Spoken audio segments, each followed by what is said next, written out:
All right, good morning, everybody. Today we're going to study Psalm 122, and this looks like a very special psalm to me. It's all about Jerusalem. Brahman commentary classifies this psalm as one of praise of Zion or Jerusalem, as a presence of God. What an awesome description of it. It's a song of ascents, like we've been studying. Traveling pilgrims on their way to Jerusalem are singing this psalm, maybe this particular psalm even more than the others. This is just a totally moving and awesome psalm.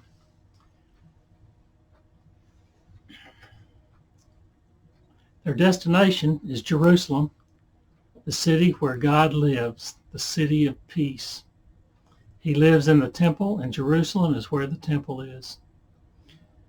The focus of this psalm is on the actual city and its physical features.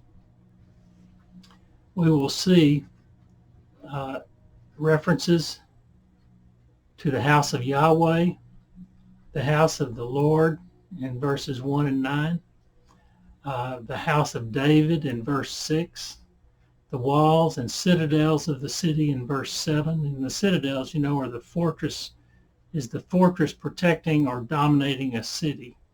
And we're going to see that that can be all kinds of different things, but anything having to do with protection.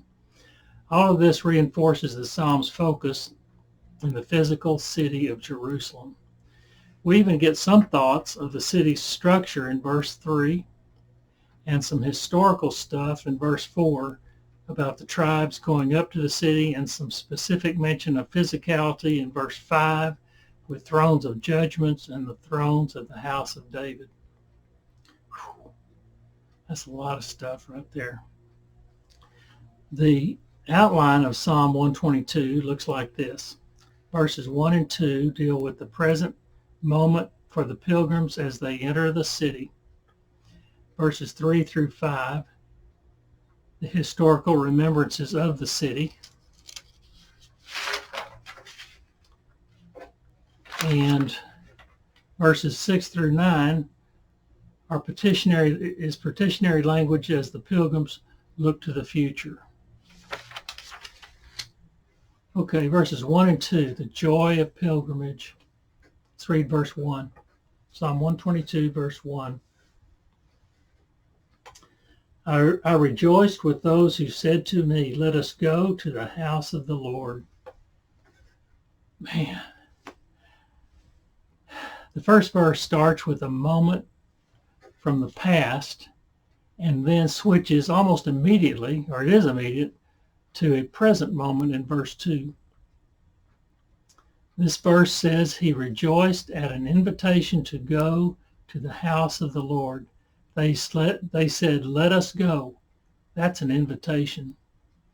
Many people know this verse from the King James.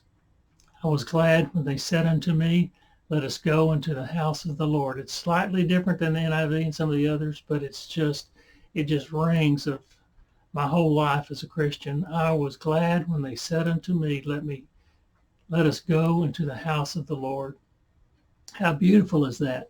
That's an exclamation from me, not a question. How beautiful is that? It's not a question. The word rejoice of the NIV and glad in the King James and the ESV are translated from the same Hebrew word, S-A-M-A-H, Sema, with rejoice listed first in the definitions. Rejoice and glad. Rejoice comes first. The Interlinear Bible translates this verse, that word, as glad. I was glad when they said unto me. I think I'm good with either one, actually. With glad, while glad may convey a sense of being glad or happy, which can be a fleeting thing, happiness can be a fleeting thing, the word rejoice may be closer to a feeling of joy. Joy comes from the internal, a sense of joy from knowing the living God, a sense of joy from knowing Jesus Christ. It is a joy which never goes away. This sense of joy or gladness, nonetheless, comes from the knowledge that we are going to Jerusalem. That's where this joy comes from. We're going to Jerusalem, but with further knowledge that we will be going to the house of the Lord. That's the reason for the trip. They're not going on a shopping excursion, though they may do some shopping while they're there. They are going to the house of the Lord.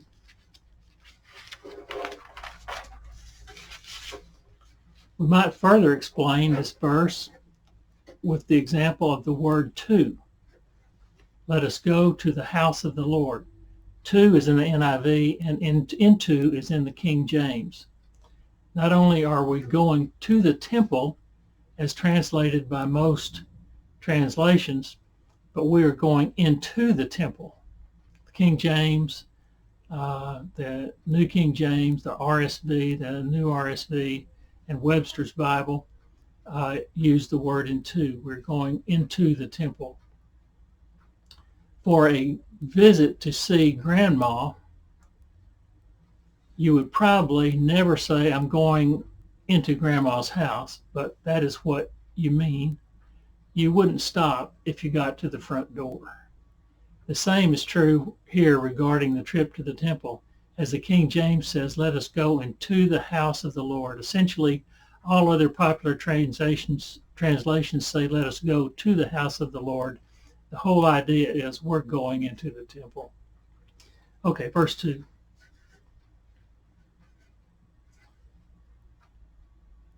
Our feet are standing in your gates, Jerusalem.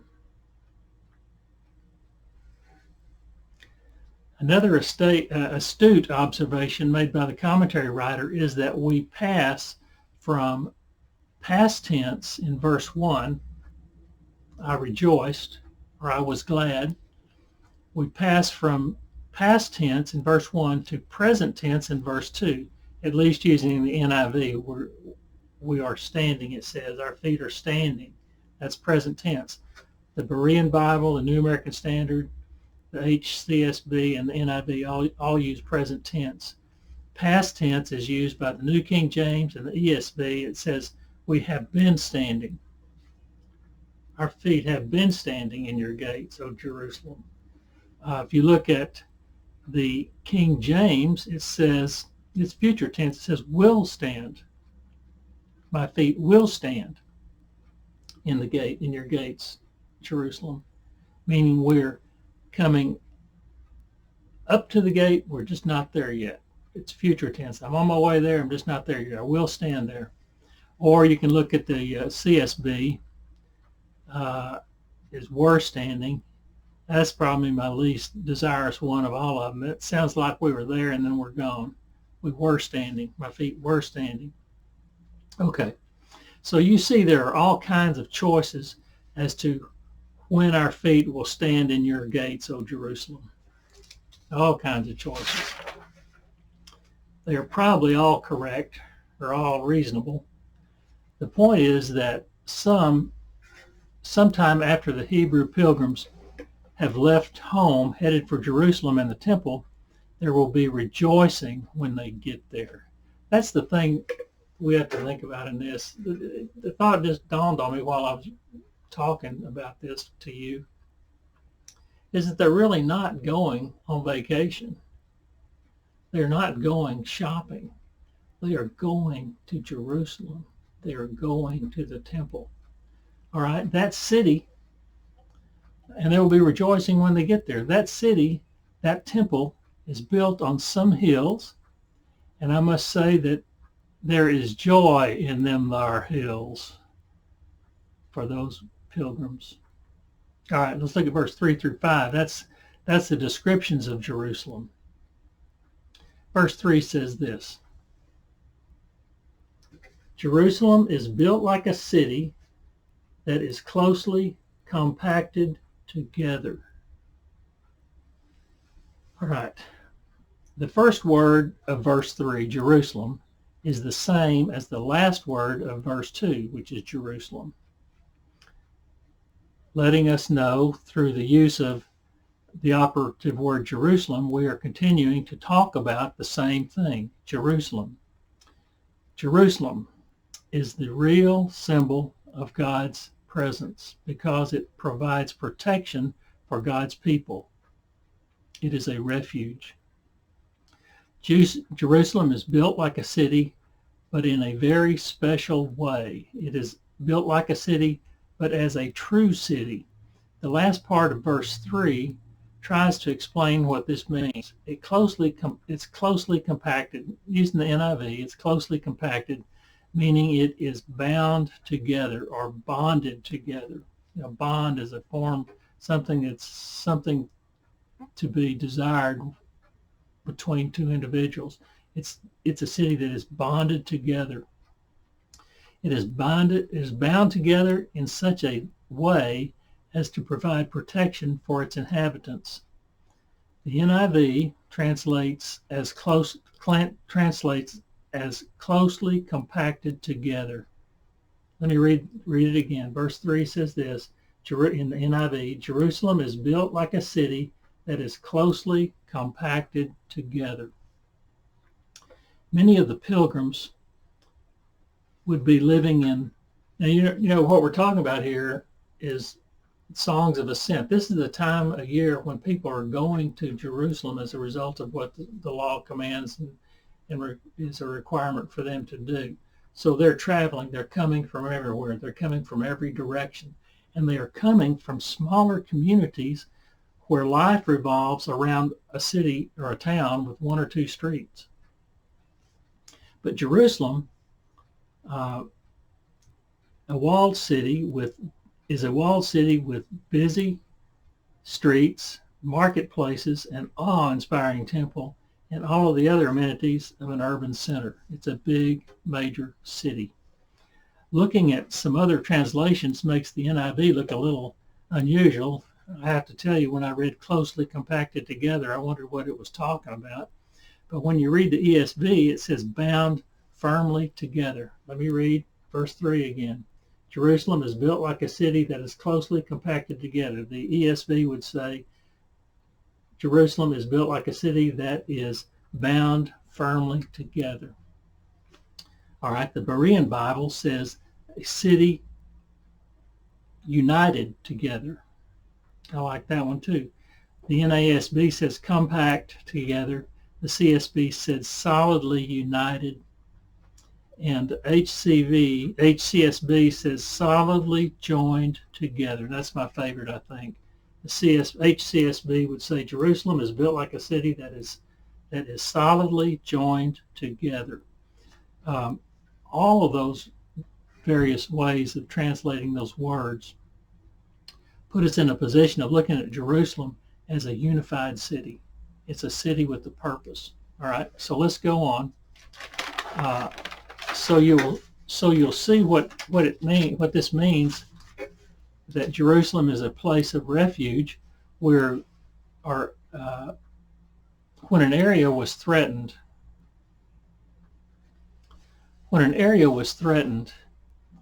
by some outside force, people of the countryside would run to the city for shelter, a walled city. You know, they may be out in the countryside on their farms or their agricultural communities where they're not walls. They just live out in the open. So when some marauding band of whatever comes riding across the plains there, they got to get somewhere for safety. They would go to their fortified cities for shelter. As an example, listen to me as I read Joshua 10:20. So Joshua and the Israelites defeated them completely, but a few survivors managed to reach their fortified cities. So even enemies, when they encountered outside forces or threatened by them, in this case it was God's army, Joshua's guys, they would run to their fortified cities. And if you look at Jeremiah 4:5, it's another example.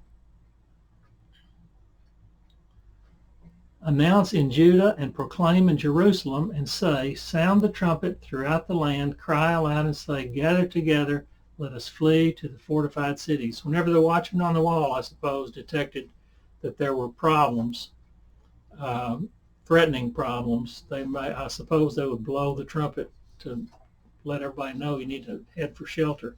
So they'd run to their fortified cities. In this case, it would be Jerusalem. All right, verse 4. Verse 4 says this: That is where the tribes go up, the tribes of the Lord, to praise the name of the Lord according to the statute given to Israel. I think you'll find this interesting, something we don't look at very often. Jerusalem was so much more than a fortified city for protection for God's people from outside forces. It was the unifying place for all the tribes of the Lord to go up to. It's a place of unity. That's what we talked about a minute ago. It's a unified city. It's a place of unity where the tribes, all the tribes of the Lord would go up according to statutes given to them, as it says there. The annual requirement is well documented in Exodus and Deuteronomy, as well as 1 Samuel 1. And I want us to look at some of this going all the way back to Exodus, even before there was a temple. Exodus 23, you can just follow as I read, because I'm not going to read. I'm really going to be hitting the highlights of some verses. But Exodus 23, I'm going to cover verses 14 through 17. Verse 14 says, 3 times a year you are to celebrate a festival to me. There's God's command, 3 times a year. You look at verse 10, it says, celebrate the festival of harvest with the first fruits of the crops you sow in your field. Celebrate the festival of ingathering at the end of the year when you gather in your crops from the field. Verse 17 says, 3 times a year all the men are to appear before the sovereign Lord. I suppose wherever he says to do that, that's what they should do. All right. Then if you jump down to Exodus 34, let me flip down there.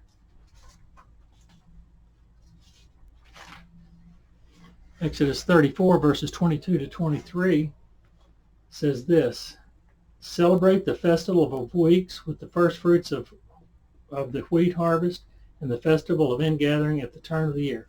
3 times a year, all your men are to appear before the sovereign Lord, the God of Israel. All right, so one more thing I want to look at, and that's Deuteronomy 16:16.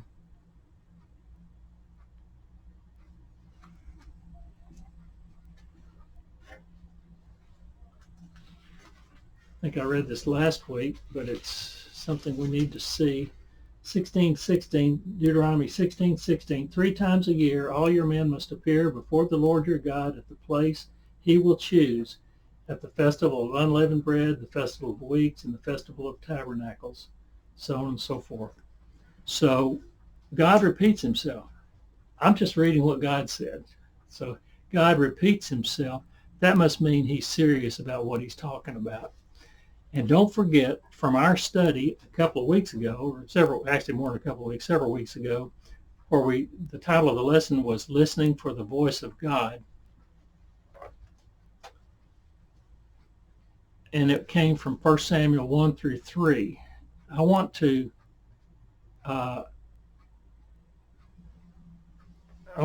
cover some of that for you to see that people actually did what God commanded. 1 Samuel 1 verse 7 said this: this went on year after year. Whenever Hannah went up to the house of the Lord, her rival provoked her. Now that was a time, most of that has to do with hardship being put on Hannah by her husband's other wife, because Hannah couldn't get pregnant and the other wife gave her a problem. But what I want to point out to you, that whenever Hannah went, it says whenever Hannah went up to the house of the Lord. That's what we're talking about. It's one of these directives given by God. She went. She observed that. And then if you look at 1 Samuel 1:21, let me read that.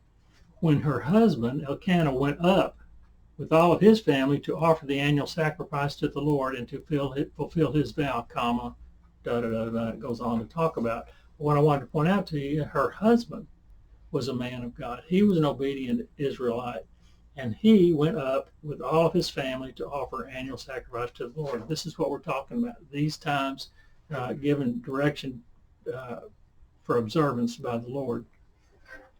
Okay, these are examples in the life of the Israelites when they were obedient to God's requirement.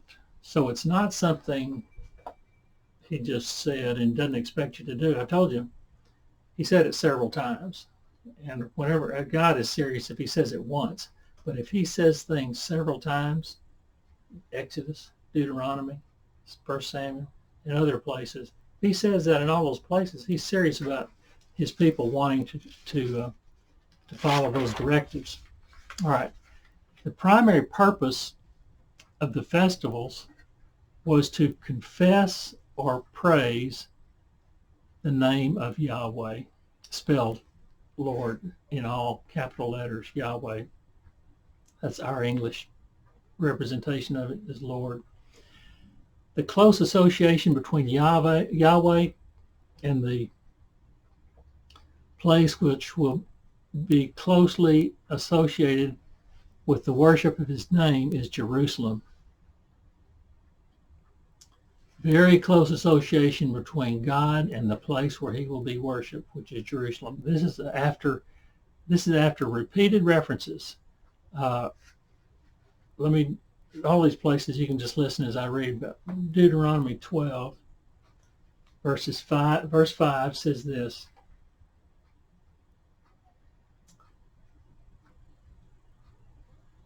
But you are to seek the place the Lord your God will choose.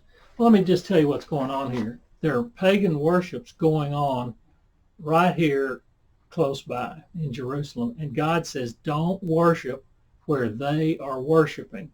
So it's not okay. You know, when we studied Hosea, we saw the Israelites of the northern kingdom were just mixing and matching worship of Yahweh with Baal.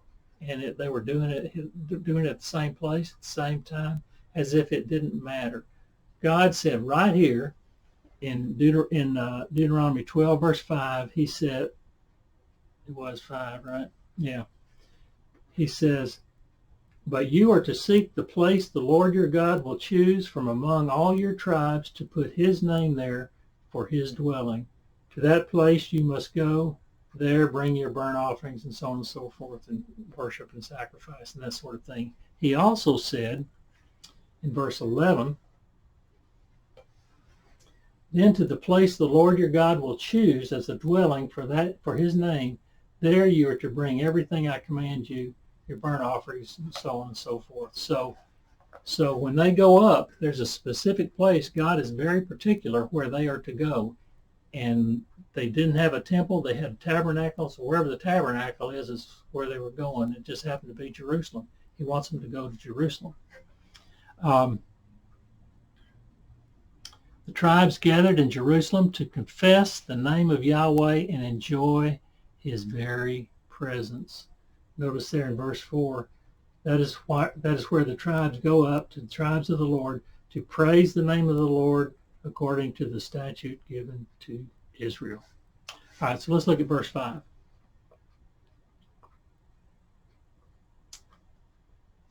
Verse 5 says this, there stand the thrones for judgment, the thrones of the house of David. Now, don't get all excited about the word judgment. It's not judgment like the day of the Lord, not that sort of thing. It's like court.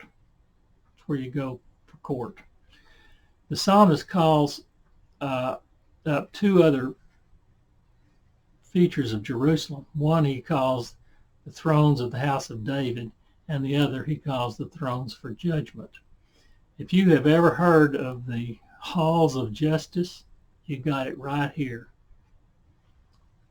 Let me read 1 Kings 7:7 to you.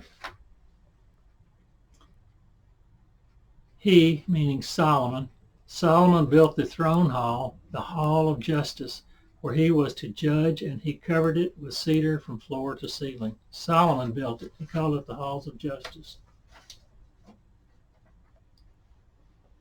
That's about all we know about it, but from there, he would judge lawsuits, I suppose, murders, thefts, burglaries, whatever, some guy stole some guy's sheep. He's going to judge all of those things, and he's got to have a place to do it.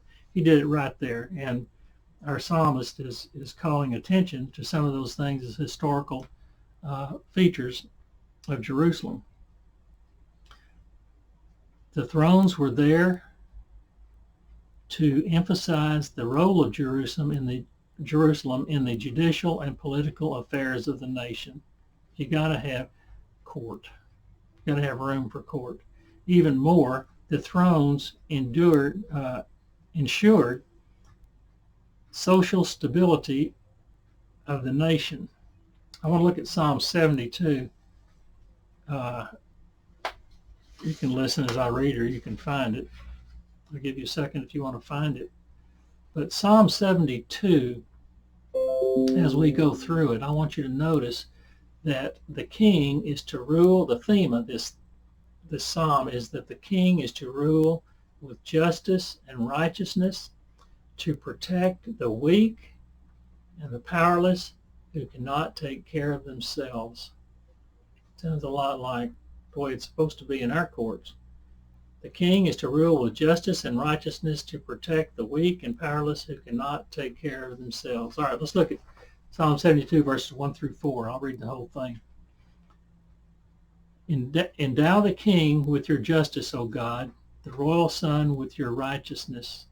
May he judge your people in righteousness, your afflicted ones with justice. Now, afflicted means the guys that can't take care of themselves, I suppose. They should be taken care of to get what they deserve. May the mountains bring prosperity to the people, the hills to the fruit of righteousness. Now, since we've been studying these Songs of Ascents, that verse means a lot more to me than it would if I just read it and moved on. It says, may the mountains bring prosperity to the people, the hills, the fruit of righteousness. Where is Jerusalem built? It's built in the mountains. That's where it is. It's built in the hills. Some translations are using the word mountains, some are using hills, but that's where Jerusalem is. So when it says may the mountains, it's not talking about the mountains bringing prosperity to the people. It's talking about Jerusalem. May Jerusalem bring prosperity to the people, and the hills are Jerusalem as well, the fruit of righteousness. And verse 4 says, may he defend the afflicted people, may he defend the afflicted among the people and save the children of the needy, and may he crush the oppressors. All right. So we get a definite feeling there about what the theme is. It's about righteousness and justice of the one judging, but it's also that he will watch over and protect the rights and needs of those that are needy and afflicted and that sort of thing. Then you go to Psalm 72, verses 12, 13, and 14. Let me read that. It's the same kind of thing. I want you to watch for the theme. For we will deliver the needy who cry out, the afflicted who have no one to help. The afflicted who have no one to help. He will take pity on the weak and the needy and save the needy from death. He will rescue them from oppression and violence, for precious is their blood in his sight. And he doesn't like to see it spilled. That's what I added. It's not in the Bible. All right. Verse 6 through 9 is the last point of the outline. It's about praying for peace. Let me read the first part of verse 6. Pray for the peace of Jerusalem, : I don't know what the other translation, I didn't think to look about what the other translations have there as punctuation, but the NIV says, pray for the peace of Jerusalem, : He's going to tell us what to pray for in a minute. But verse 6a, pray for the peace of Jerusalem. We will see here that we are talking about the lack of security and unrest in post-exilic times. But John Phillips gives us a summary of some times when there was a need for peace and security to exist in Jerusalem. Listen as I read this. It's from this John Phillips commentary. But we're going to see, what I just said there was that we're going to see that this psalm pertains to post-exilic times. The exile occurred when Babylon conquered Judah, if you recall, in Jerusalem. Then they went into captivity for 70 years, and then the Babylonians were defeated by the Persians, and the Persians released, at Nehemiah's request, he released the people to go back to Jerusalem. But I want to read something to you. We're talking about praying for peace for Jerusalem. I want to read something to you. It's not just about post-exilic times. There's a lot more times. If you're talking about praying for peace in Jerusalem, the city of peace is what it's called, there hadn't been that much peace there. And you can see the need for prayer even more than just this time that they're talking about in this psalm. Listen as I read. It is doubtful if any city in all the world has so belied its name in the course of its history as Jerusalem. The name means city of peace, but it has shown little or nothing of peace in its long history. This is an understatement. History records nearly 36 sieges of Jerusalem. Three dozen, that's 36 sieges of Jerusalem. It has been besieged by Shishak, king of Egypt, Rezin, king of Syria, by Pekah, king of Israel. Let's see, that's the northern kingdom. By Sennacherib, king of Assyria, by Pharaoh Necho, king of Egypt, by Nebuchadnezzar, king of Babylon, on 3 different occasions before he totally and completely whipped them. And once at one of the times in the days of Zedekiah there at the end, by Ptolemy Sotes, king of Egypt, by Antiochus the Great, by Pompey, the Roman general, by Vespasian and Titus, by Rome again in the days of Bar Kokhba, by Muslims and by Crusaders. Now listen. It has been fought over repeatedly in modern times. Now let's bring it up to modern times, so to speak. Britain wrested it from the Turks, and the Israelis wrested it from the Jordanians. The Russians will surge down. Now this is the very end. This hasn't happened yet. The Russians will surge down towards the city. The Antichrist will take it and ravish it. The armies of the world will dedicate themselves to its destruction. At Megiddo, which is Armageddon, it will become the object of attack again at the end of the millennium. That is all about the lack of peace in Jerusalem. Now, our psalmist is asking them to pray for Jerusalem. He's asking us. It's a worthy thing for us to pray for as well, to pray for Jerusalem, but to pray for the peace of Jerusalem. All right, the theme of peace or shalom dominates the final 4 verses.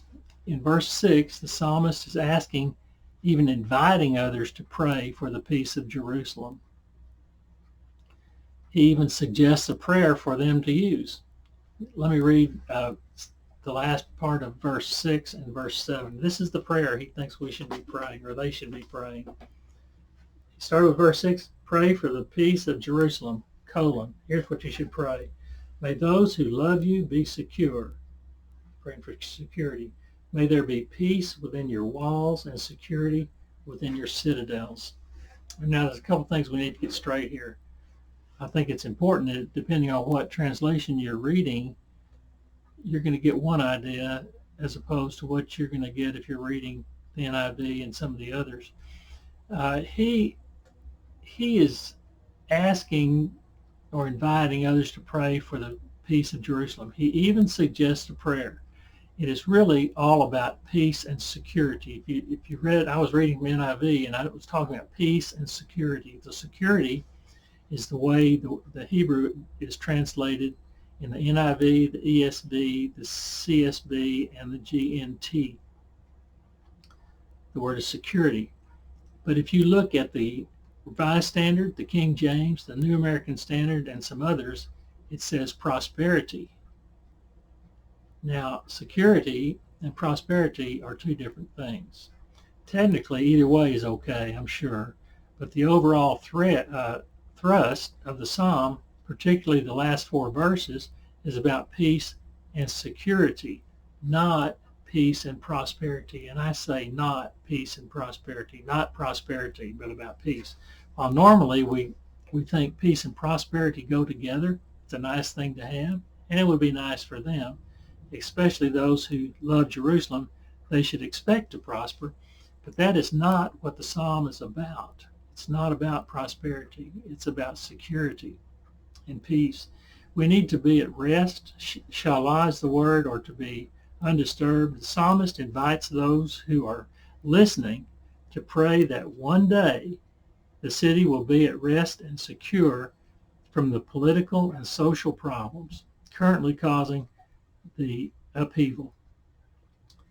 They are not at peace. I read that stuff out of John Phillips' commentary. There are times when Jerusalem has been at peace and secure. Today is a good thing to talk about. They are at peace and they are secure, but they're only secure because of what they call the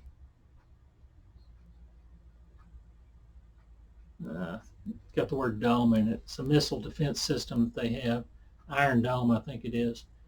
They only have security because of that. But if you talk to them, they consider every day being a question of existential situations that they live in. Without that, they feel like their existence would be in question. That's not what I call secure. They live secure only to the extent that their missile defense is adequate to take on anything that comes at them. It's been that way for such a long time, maybe since the beginning for Jerusalem. I read through all that stuff with the John Phillips commentary, and there's been something going on all the time. Security is always an issue. All right. So let me keep going. Let's look at verse 7. Verse 7 says, may those be at peace within your walls and security within your citadels. This verse follows similar thoughts. The request is for peace within the walls of the city, that of Jerusalem, the walls of Jerusalem. Since it is a fortified city, the prayers extend to security within the citadels. To be honest with you, I had to look up the word citadels to see if I understood what it really meant. These are towers or fortresses or palaces or anything that would be considered as adding fortification to the city. So it just uses the word citadels. Presumably that security for them would mean peace as well. If you're secure, then you live in peace. Speaking of Jerusalem today, they've got that security that comes from the Iron Dome, the missile defense system, and I guess they live in peace as well, but not really. Okay, so while God is not directly addressed in this prayer, God is the only one who can grant such requests, so he has to be the one being prayed to. Remember, one day we were talking about requesting mercy from someone if we needed mercy. The only one that makes sense to call on is the one who has the power to and the wherewithal to grant mercy. Why would you call on anybody else? You call on the one who can give you what you're asking for. The one who has the power to grant peace applies here in this prayer. You may say that it is an obvious statement, but it is it is very possible to pray to a God of your own design. So we say, who else would you pray to besides God? Well, you may, I don't mean you, I mean one, may have their own definition of what God is, what God is willing to do in all circumstances. And you may be praying to that God. Well, that may not be the God of the Bible. That may be the God that may not be the God that has the power to provide anything. So we need to be clear on God and what his attributes are. Most likely, this psalm is talking about in the post-exilic period when Jerusalem was under the Persian rule and conditions were untenable for those in Jerusalem. I want you to listen while I read something to you from Nehemiah.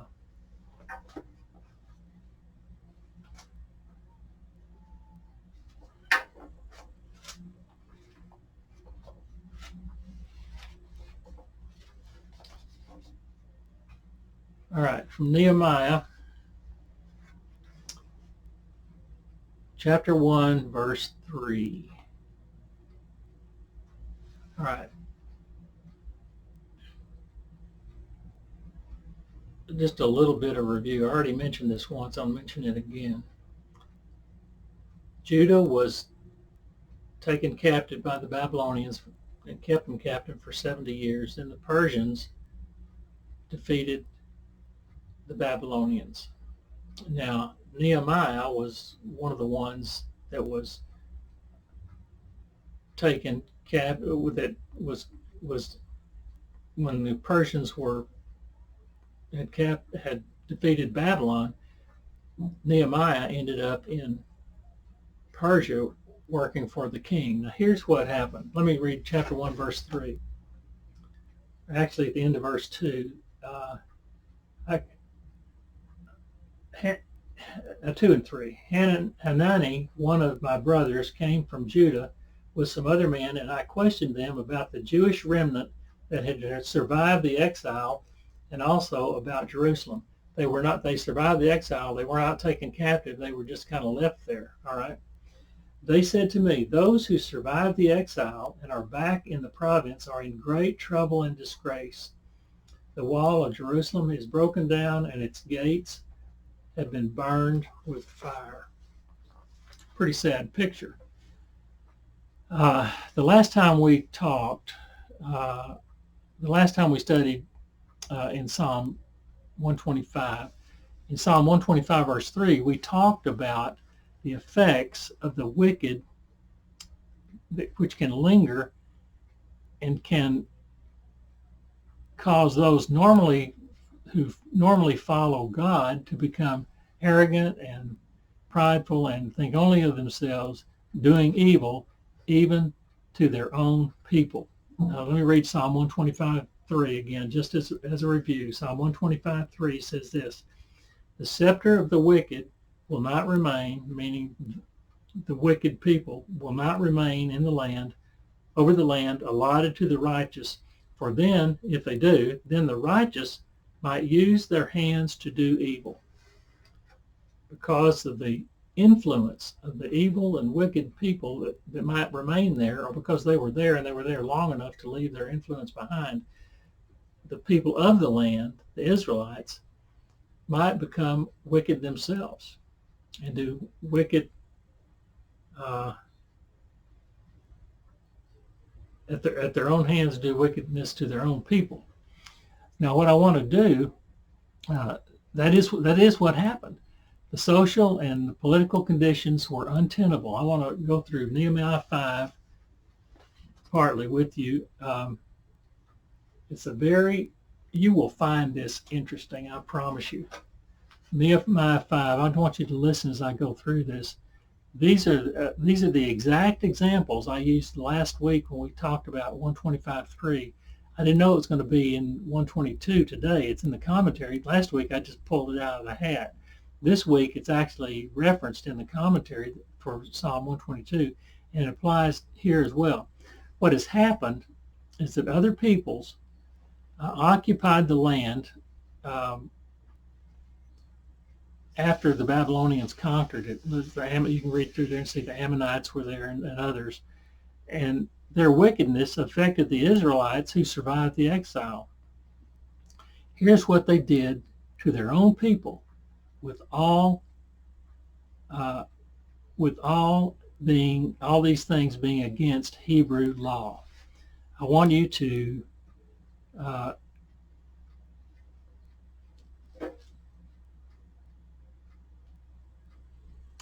think about what is going on in our own country as a result of the COVID pandemic, the things that are going on here. All right, Nehemiah 5.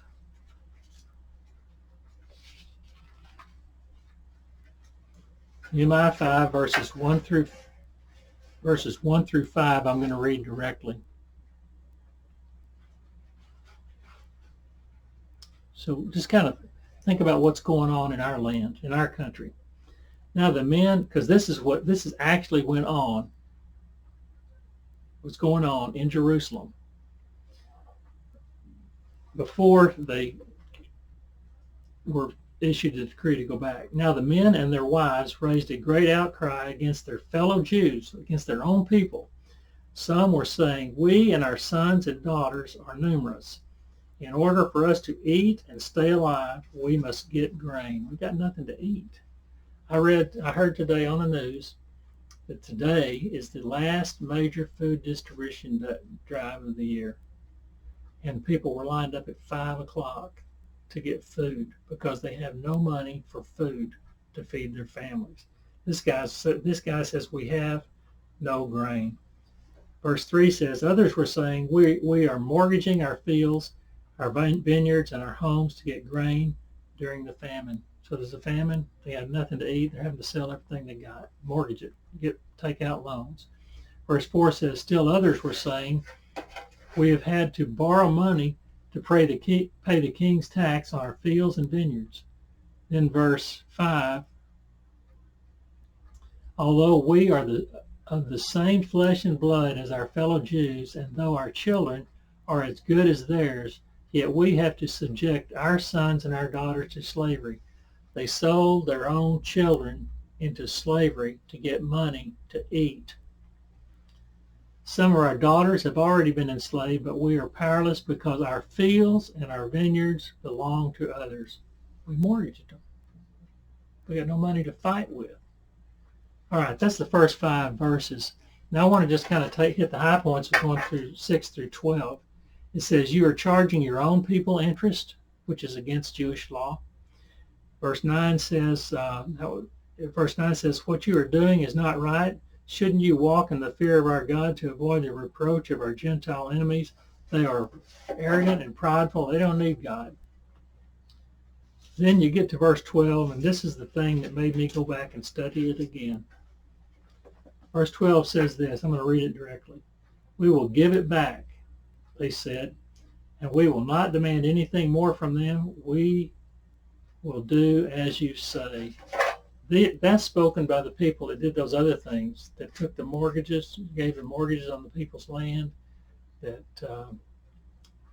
loaned them money at interest, made loans at interest, and did all those other things. They said, we will give it back. Now,